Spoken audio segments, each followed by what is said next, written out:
Welcome dear students and dear friends, आप सभी का स्वागत है MI2 क्लास के अंतर्गत। और यस, आज हम देख रहे हैं फर्स्ट ईयर के लिए फर्स्ट सेमेस्टर में सोशोलॉजी के अंतर्गत अनदर इम्पोर्टेंट टॉपिक समाज।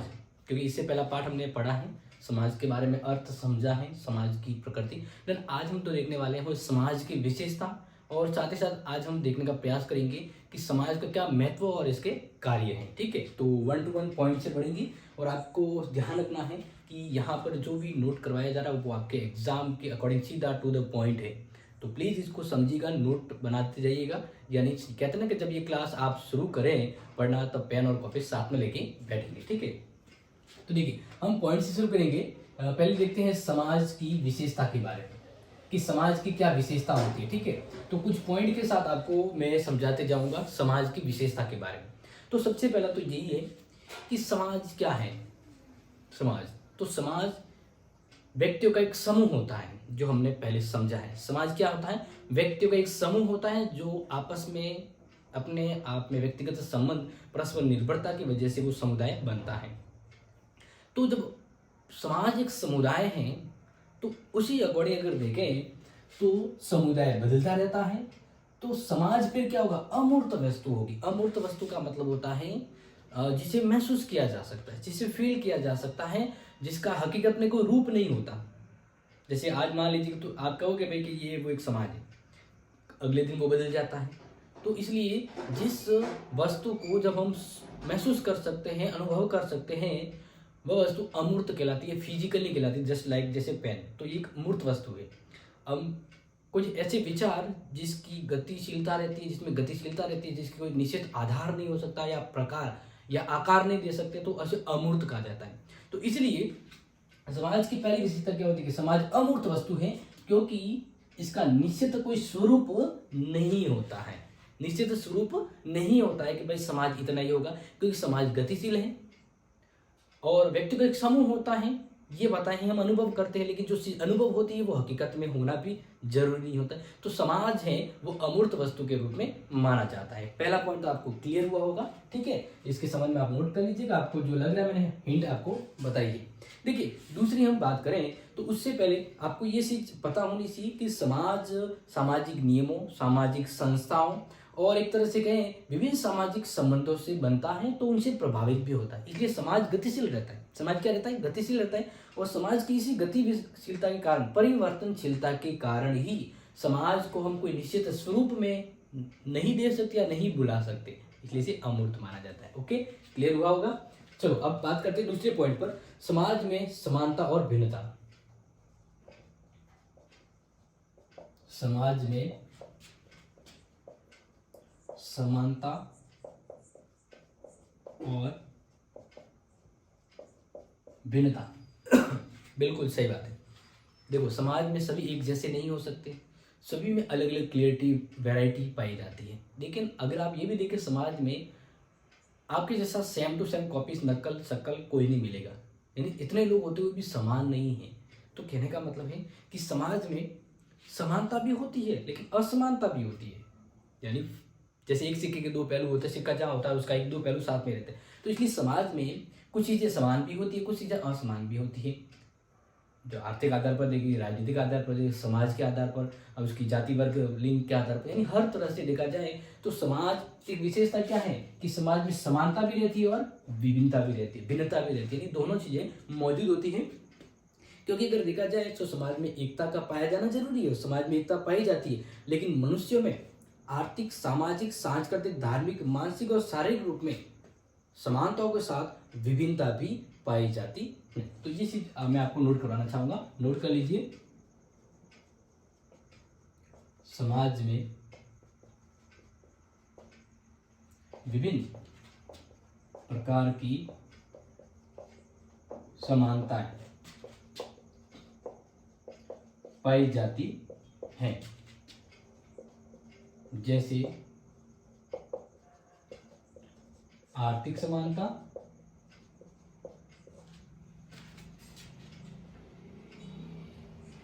राजनीतिक, सामाजिक, सांस्कृतिक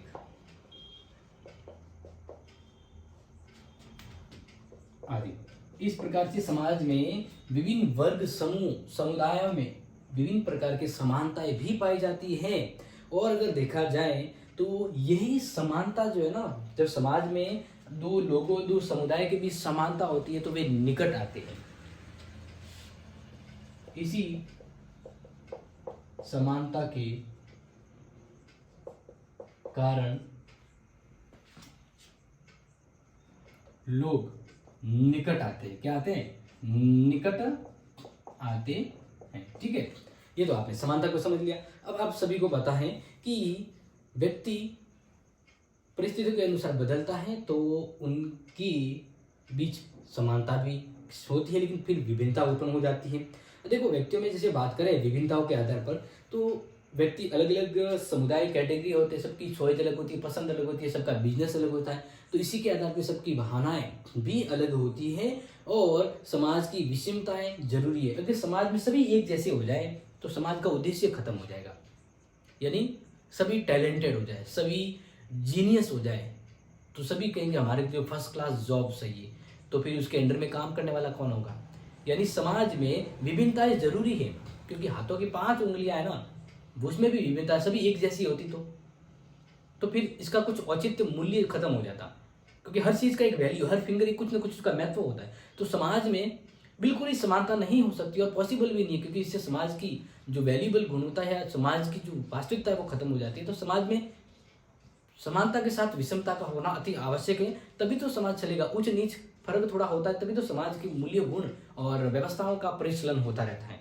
इसलिए समाज में विभिन्न तरह की समानता के साथ विभिन्नताएं पाई जाती है और ये समाज की विशेषता होती है। आगे बात करें तीसरा पॉइंट जो जरूरी है इसमें, समाज में सहयोग एवं असहयोग होना। समाज में सहयोग एवं असहयोग होना। यस, आप सभी को पता है प्यारे विद्यार्थियों कि समाज सहयोग के आधार पर ही तो बनता है। यानी एक व्यक्ति दूसरे व्यक्ति का सहयोग करता है, इस प्रकार से समुदाय और समाज बनता है। तो सहयोग पर आधारित है और सहयोग से संबंध अच्छे होते हैं और सामाजिक संबंधों के आधार पर समाज का एक वास्तविक स्वरूप सामने आता है। लेकिन अगर आपने देखा होगा महात्मा गांधी के समय, जब उन्होंने देखा कि समाज में जो उस समय की प्रशासनिक व्यवस्था में अंग्रेज थे वो सही नहीं कर रहे हैं, तो समाज के लोग जब अपनी जरूरतें पूरी नहीं होती है तो फिर असहयोग करते। क्या करते? असहयोग आंदोलन। तो यहाँ पर आप समझ सकते हैं कि समाज की विशेषता है कि इसमें सहयोग भी पाया जाता है और असहयोग भी होता है। सहयोग भी पाया जाता है, असहयोग, क्योंकि समाज की व्यवस्था का आधार ही सहयोग होता है। अगर देखा जाए तो समाज की व्यवस्था का आधार क्या होता है? सहयोग होता है, क्योंकि सहयोग, एक दूसरे के सहयोग से तो समाज बनता है। तो ये तो हमें पता है कि सहयोग के आधार पर होता है, ठीक है ना, एक दूसरे के। जैसे भौगोलिक सुचारू रूप से देखा जाए तो अगर मैं आपको ऐसे बताऊं कि पूंजीपति देखो, जो पूंजीपति बड़े बड़े बिजनेसमैन है, उन्हें अपना काम करने के लिए किसी दूसरे की जरूरत पड़ेगी, यानी उसे मजदूरों का सहयोग लेना पड़ेगा। तो पूंजीपतियों को किसके सहयोग की जरूरत होती है? मजदूरों की। किसकी? मजदूरों की। इसी प्रकार का देखिए, ये तो उदाहरण है, इससे हर जगह अगर देखा जाए तो कहीं ना कहीं व्यक्तियों को दूसरे व्यक्ति की जरूरत पड़ती है। एक व्यक्ति दूसरे को, एक अकेला व्यक्ति कुछ नहीं कर पाता। इस तरह समाज में सहयोग भी होता है, लेकिन अगर देखा जाए तो समाज में असहयोग तत्व भी पाया जाता है। यदि समाज में सहयोग होगा तो बहुत सी बुराइयां जन्म लेती है। इस वजह से समाज में असहयोग भी होना जरूरी है। जैसे महात्मा गांधी ने असहयोग आंदोलन करवाकर भारत को आजाद करवाया था, इसके पीछे आप समझ सकते हैं कि भविष्य में भी ऐसी होने की संभावना है और असहयोग वास्तविक रूप में उपलब्ध होना चाहिए। जैसे उदाहरण के रूप में मैं ये बता दूं, महात्मा गांधी, इन्होंने असहयोग आंदोलन चलाया था। कौन सा चलाया था? असहयोग आंदोलन। देखो, असहयोग आंदोलन चलाने का उद्देश्य क्या था? क्योंकि अंग्रेज हमें जो चाहते थे वो दे नहीं रहे थे, तो हमें फिर हमारी मांगों के खिलाफ सहयोग करने से कुछ नहीं हो रहा, तो हमें असहयोग करना था। हम उनके विविध प्रकार के कार्य, विभिन्न सहयोग संबंधी जो उद्देश्य होते हैं उन सभी के प्रति तिरस्कार किया, उनसे दूर रहे, ताकि अगर असहयोग करेंगे ना तभी तो वो समझेंगे। इस प्रकार से समाज की विशेषता होती है सहयोग और असहयोग, दोनों ही होती है। आगे बात करते हैं, नेक्स्ट पॉइंट आपको मैं बता रहा हूँ। पॉइंट नंबर हम बढ़ते हैं 4th में, और फोर्थ समाज की विशेषता को बताता है निर्भरता, जिसको कहते हैं अंत निर्भरता। बिल्कुल, अंत निर्भरता यानी डिपेंडेंस। एक व्यक्ति का दूसरे व्यक्ति पर कहीं ना कहीं संबंध और निर्भरता होती है, कहीं ना कहीं संबंध और निर्भरता होती है, क्योंकि समाज के सदस्य, समाज के सभी सदस्य एक दूसरे पर निर्भर होते हैं। समाज के सभी सदस्य एक दूसरे पर निर्भर होते हैं। एक दूसरे में निर्भर, जैसे व्यापार को लेकर हो, आर्थिक संबंध हो, राजनीतिक संबंध हो, धार्मिक, यानी किसी न किसी तरह देखा जाए तो एक अकेला व्यक्ति है ना, वो कुछ भी नहीं कर पाएगा, उसे दूसरों का सहयोग लेना ही पड़ेगा, क्योंकि बिना दूसरों के सहारे कुछ संभव नहीं है। अब यहाँ पर अगर जैसे बताएं तो एक व्यक्ति कितना ही टैलेंटेड हो, लेकिन एक अकेला सना बाहर नहीं फोड़ सकता। कहने का मतलब है कि समाज के अंतर्गत सहयोग जरूरी है, और समाज के अंतर्गत दूसरों की ऊपर हमारा उद्देश्य हो। जैसे हमें हमारी जरूरतों को पूरा करने के लिए हम अकेला कुछ नहीं कर पाएंगे, हमें कहीं ना कहीं दूसरों की जरूरत पड़ती है। तो इस प्रकार से निर्भरता होती है, अंत निर्भरता। क्या होती है? अंत निर्भरता। अगर देखा जाए बाहर से अगर हम देखें तो आत्मनिर्भर मालूम भले बड़े कि मैं कह लेंगे हाँ व्यक्ति तो बहुत ही आत्मनिर्भर व्यक्ति है, ये अपना कुछ कर लेगा, ठीक है, लेकिन आंतरिक रूप में देखा जाए तो एक व्यक्ति दूसरे पर निर्भर रहता है। परिवार में देख लो, परिवार में सभी सदस्य एक दूसरे पर निर्भर होते हैं, ताकि तभी तो वो परिवार आगे उन्नति कर सकता है। इसी के अलावा यहाँ पर अगर देखा जाए तो समाज की विश्व की सभी इकाइयों में, भले अमेरिका हो या रूस हो या भारत हो, हर देश को कहीं ना कहीं किसी न किसी मामले में दूसरे देश के प्रति निर्भर होना पड़ता है। किसी को खाद्यान्न के रूप में, किसी को टेक्नोलॉजी के रूप में, किसी को कोयले लेने के रूप में, किसी को परमाणु ऊर्जा के रूप में। तो विश्व के सभी समाज समुदाय हैं वो एक दूसरे पर निर्भर रहते हैं, और ये निर्भरता ही समाज की विशेषता होती है। ठीक है, नंबर 5 पॉइंट की बात करें, वो है स्वयं मनुष्य समाज का आधारभूत तत्व है। स्वयं मनुष्य समाज का आधारभूत तत्व है। हम समाज की विशेषता की बात करें, लेकिन ये भी पता होना चाहिए कि स्वयं जो मनुष्य है ना, वो समाज का आधार है। समाज में सबसे जरूरी आधार के तौर पे मनुष्य तो है। विदाउट यानी बिना मानव के समाज का कोई वैल्यू नहीं है। यानी हम कहते हैं ना कि फलानी चीज इंपॉर्टेंट है, वो ये इंपॉर्टेंट है, ये वो, मतलब हम किसी भी चीज को इंपॉर्टेंस देते हैं तो इसको इंपॉर्टेंस बनाया कितने? मनुष्य ने। कहते हैं कि संसाधन क्या है? जब मनुष्य अपनी जरूरत के लिए किसी वस्तु का उपयोग करता है तो वो संसाधन कहलाता है, और संसाधन की वैल्यू हो जाती है। तो अब उस संसाधन को वैल्यू किसने दी? मनुष्य ने। तो मनुष्य ही है वो समाज का कर्ता धर्ता निर्धारक होता है, इसलिए मनुष्य को समाज का आधारभूत तत्व कहा जा सकता है। समाज की विशेषताओं में सबसे प्रमुख विशेषता है मनुष्य, क्योंकि समाज व्यक्तियों का समूह होता है। समाज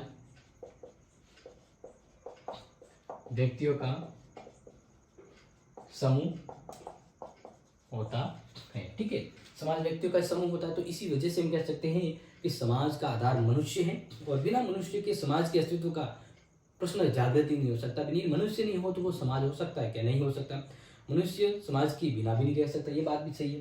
यानी इसके लिए ये जरूरी है और इसके लिए ये जरूरी है। देखो, समाज में अगर मनुष्य को रहना है, मतलब एक मनुष्य को उन्नति करनी है, अपने भौतिक सुख सुविधाओं को पूरा करना है, तो उसे समाज की जरूरत पड़ेगी। और समाज को अगर अपने आप को बनाए रखना है तो मनुष्यों की व्यवस्था रहती है, मनुष्य होना जरूरी है। तो यही एक सिस्टम है और यही एक व्यवस्था है कि समाज में मनुष्य जरूरी है, और मनुष्य के बिना समाज और समाज के बिना मनुष्य का सर्वसाधारण या कल्याण नहीं हो सकता। भौतिक सुख सुविधा हो या संतति उत्पादन हो या विभिन्न प्रकार की गतिविधियों को देखा जाए, ठीक है। आगे 6 नंबर पॉइंट की हम बात करें तो मानव समाज के अन्य आधारभूत तत्व भी होते। मानव समाज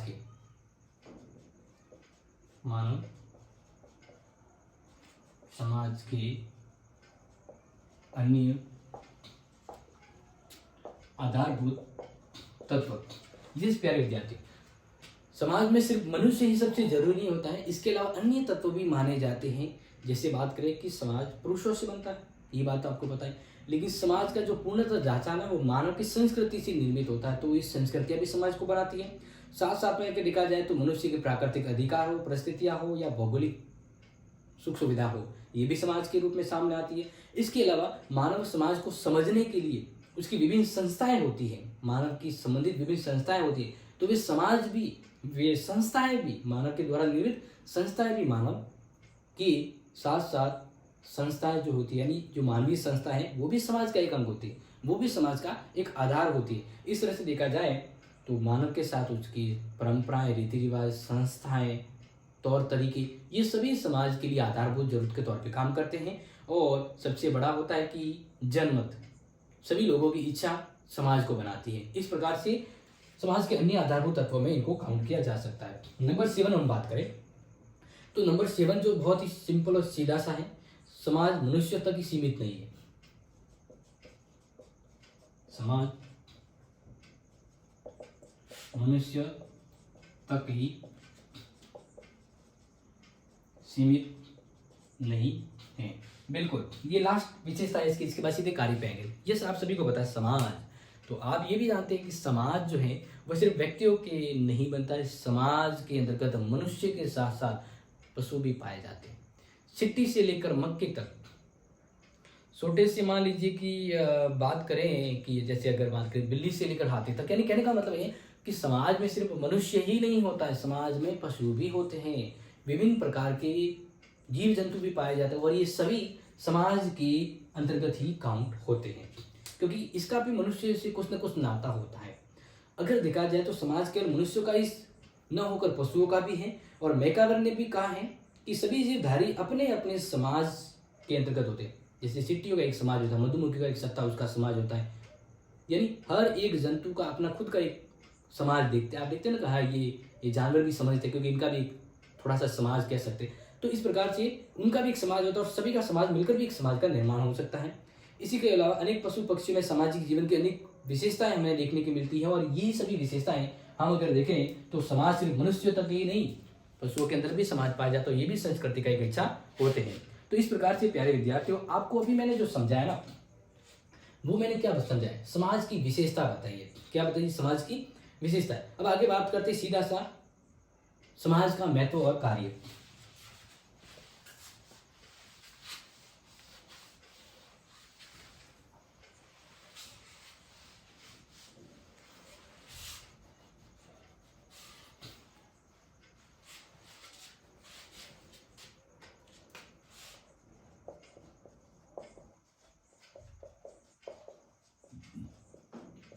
ओके, तो प्यारे विद्यार्थियों नोट कर लीजिएगा।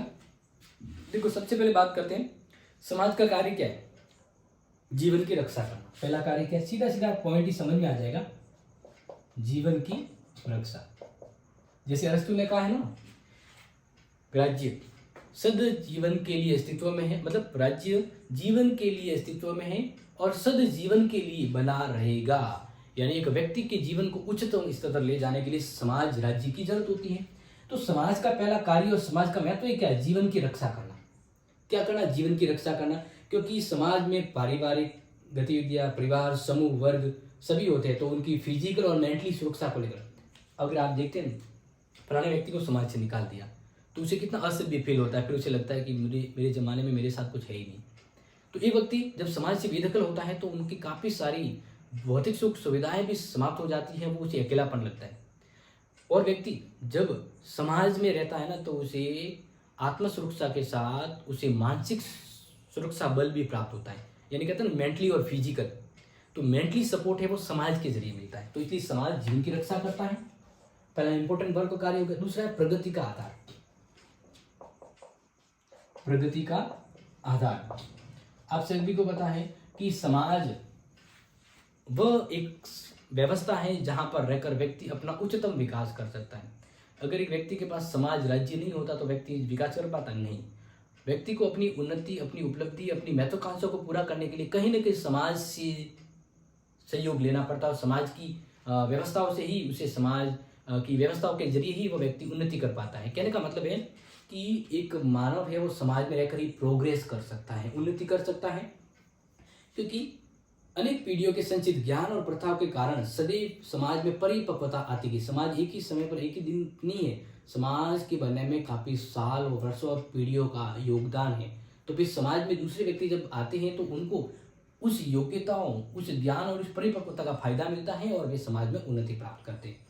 इस प्रकार से देखा जाए तो अपने सदस्यों की प्रगति के लिए अधिक अवसर मिलते हैं, इसको अधिक अवसर मिलते हैं। देन आप बात करें तो समाज व्यक्ति के ऐसे साधन और क्षमता प्रदान करता है जिसके द्वारा व्यक्ति प्राकृतिक आपदाओं को दूर कर सकता है।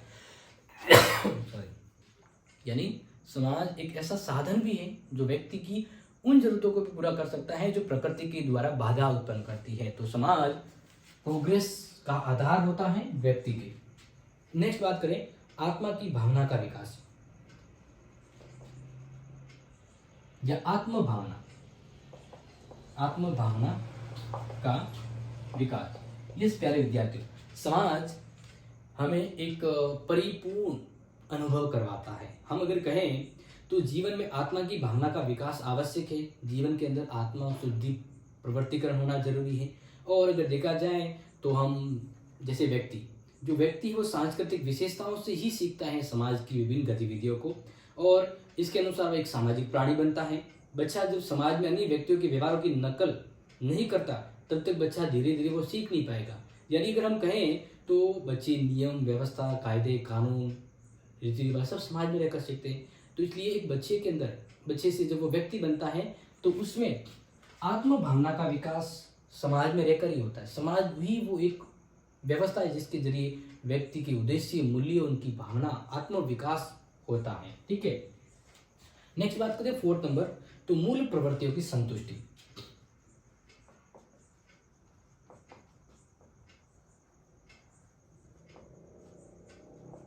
मूल प्रवृत्तियों की संतुष्टि। तो समाज है वो क्या करता है, समाज है वह मूल प्रवृत्तियों की संतुष्टि करता है, सेटिस्फैक्शन। व्यक्ति समाज में रहता है तभी उनकी जरूरतें पूरी हो पाती है, क्योंकि व्यक्ति की जरूरतें शारीरिक भी होती है और मानसिक भी होती है। शारीरिक यानी फिजिकल नीड, मानसिक यानी मेंटल। तो इस प्रकार से समाज के द्वारा व्यक्ति की शारीरिक और मानसिक दोनों जरूरतें पूरी होती हैं। और जैसे कि मैं अगर बात करूं, मैकडूगल ने व्यक्ति की 4 प्रवृत्तियों को बताया है। कितनी प्रवृत्तियां बताइए? 4 प्रवृत्तियों का उल्लेख किया है। कितनी प्रवृत्तियों का? 4 प्रवृत्तियों का उल्लेख किया है, जिसमें अगर मैं बात करूं तो पहली है शिशु रक्षा। प्रवृत्ति का मतलब इच्छा, कुछ कार्य करने की या कुछ होने की, तो वो प्रवृत्ति कहलाती है। ठीक है ना, जैसे प्रवृत्ति से आप समझ ही गए होंगे। यहाँ पर शिशु रक्षा, तो ये एक माँ अपने शिशु की रक्षा के लिए एक महत्वाकांक्षी प्रवृत्ति रखती है, सोच, तो वो समाज के जरिए संभव है। समाज में रहते ही शिशु रक्षा हो सकती है। ठीक है, दूसरी जैसे बात करें आत्म प्रदर्शन यानी आत्म संतुष्टि। तो आत्मा की संतुष्टि और प्रदर्शन, आत्म विकास समाज के जुड़ा होता है। जैसे मैं कहते ना मुझे समाज में प्रसिद्ध होना है, समाज में एक प्रभावशाली पद प्राप्त करना है, यानी आपको समाज में अपने आप को एक बड़े लेवल पर लाने के लिए, अपने आप को समाज में अच्छी दर्जे का बनाने के लिए आपके अंदर एक इच्छा होती है। प्रवृत्ति का मतलब मौलिक इच्छा होती है कि आप समाज में कुछ बने, लोग आपको पहचाने। तो आपकी ये जो इंटरनल जो विशेष होती है उसी को कहते हैं आत्म प्रदर्शन, और ये समाज में रहकर ही ये पूर्ति होती है। नेक्स्ट अगर मैं आपको बात करूं तो यौन व्यवहार यानी फिजिकल नीड जैसे सेक्स रिलेशन जो होते हैं, वही तो समाज की प्रगति का आधार है। आप सभी को पता है कि व्यक्ति की फिजिकल नीड होती है, जैसे विवाह प्रथा हुआ, विवाह जो संतति उत्पत्ति के लिए होता है, यानी एक व्यक्ति का समाज में रहकर ही यौन भावनाओं की पूर्ति और संतुष्टि और यौन गतिविधि क्रियाएं होती है। तो ये मूल प्रवृत्तियां हैं। जैसे मैं चौथी बात करूं तो वह सामूहिकता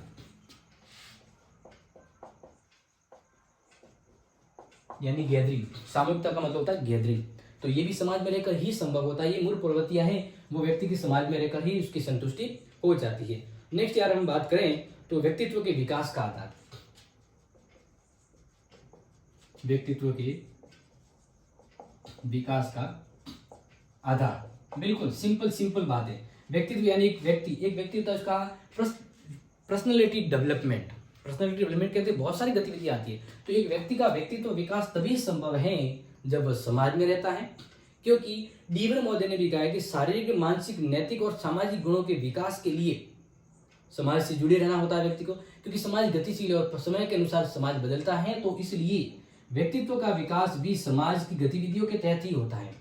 तो इस अगर देखा जाए तो व्यक्तियों के साथ प्रतिदिन होने वाली अंत क्रिया के परिणाम स्वरूप व्यक्तित्व का विकास और उन्नति होती है। और देखो लास्ट में जैसे बात करें, जिसमें बताया कि समाज में यौन संबंधों की नियमितता होती है। समाज में यौन संबंध की नियमितता, एक तो आप देख लीजिए ये संबंध जानवरों में किस प्रकार से होता है और समाज में व्यक्तियों में किस प्रकार से होता है। समझ में आ रहा है ना? यानी समाज में रहकर ही व्यक्ति अपना नैतिक उत्थान भी कर पाता है, क्योंकि देखो दो तरह के प्राणी होते हैं, एक मनुष्य प्राणी है, एक पशु प्राणी होता है। एक तो मनुष्यों में यौन संबंध जो पाया जाता है, एक पशु में पाया जाता है। तो समाज में रहकर व्यक्ति में यौन संबंध के बारे में नियमितता होती है, व्यवहारिकता होती है और एक उद्देश्य पूर्णता पाई जाती है। तो ये समाज में रहकर ही संभव है और समाज इस प्रकार के कार्य करने में सहयोग देता है, या ये जो महत्व है वो समाज के महत्व के अंतर्गत आते हैं, विवाह पद्धति वगैरह आप वो जो समझते हैं, ठीक है। इसके अलावा बात करें श्रम विभाजन और विशेषीकरण।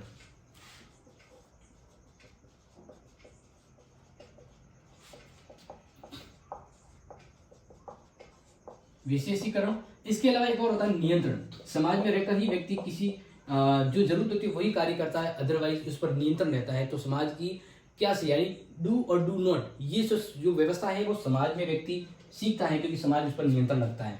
और श्रम विभाजन, जो जैसा टैलेंटेड योग्य है उसी आधार पर उसे समाज में प्रतिफल, फल और उन्नति और संतति मिलती है। तो इस प्रकार से समाज में श्रम विभाजन पाया जाता है और यही विशेषीकरण व्यवस्था समाज को एक महत्वपूर्ण रूप में इसका महत्व बताती है।